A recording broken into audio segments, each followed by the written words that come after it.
Hi everyone, welcome you all to the second school. ఒకసారి కొత్తగా married couple ఒక కాలనీలోకి దిగారు. పక్క ఇంటి వాళ్ళు ఆ కపుల్ని చూసి చాలా సంతోషిస్తూ ఉన్నారు.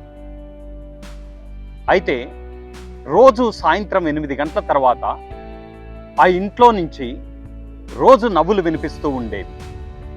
ఒకరోజు పక్కింటి ఆయన చాలా ఆతృతగా అసలు ఏం జరుగుతుందో తెలుసుకుందామని ఆ అబ్బాయిని అడిగాడు.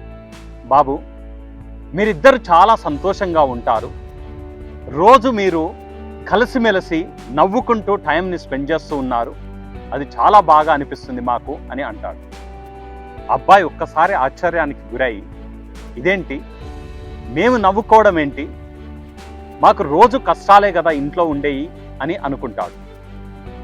అప్పుడు చెప్తాడు, సార్, మేము ఎందుకు నవ్వుకుంటున్నాము రోజు తెలుసా?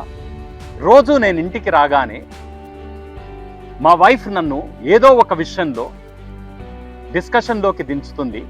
అక్కడ మా ఇద్దరికి ఆర్గ్యుమెంట్స్ అయ్యి హీటెడ్ డిస్కషన్స్ జరుగుతూ ఉంటాయి.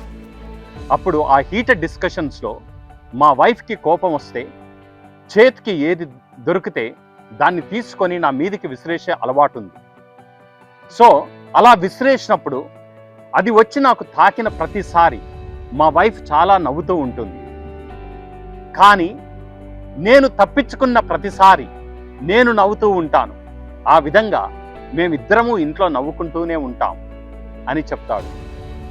జీవితంలో మనకి ఎన్నో ఆటుపోట్లు వస్తూ ఉంటాయి, ఎన్నో కష్టాలు మనం అనుభవిస్తూనే ఉంటాం. కానీ మనం పడుతున్న కష్టము ఎదుటి వాళ్ళకి తెలియకుండా మన ముఖంలో ఎప్పుడూ ఆ సంతోషాన్ని, ఎప్పుడూ ఆ పాజిటివ్నెస్ని మనం వేరే వాళ్ళకి పంచగలుగుతామో మన జీవితము చాలా సంతోషంగా ఉంటుంది. అదే విధంగా మన కష్టాలను చూడకుండా మన సంతోషాన్ని చూసి పక్క వాళ్ళు కూడా ఇన్స్పైర్ అయ్యే ఛాన్సెస్ ఉంటాయి.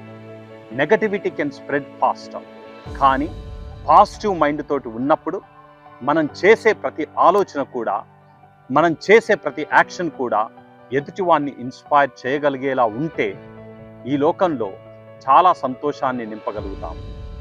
Thank you.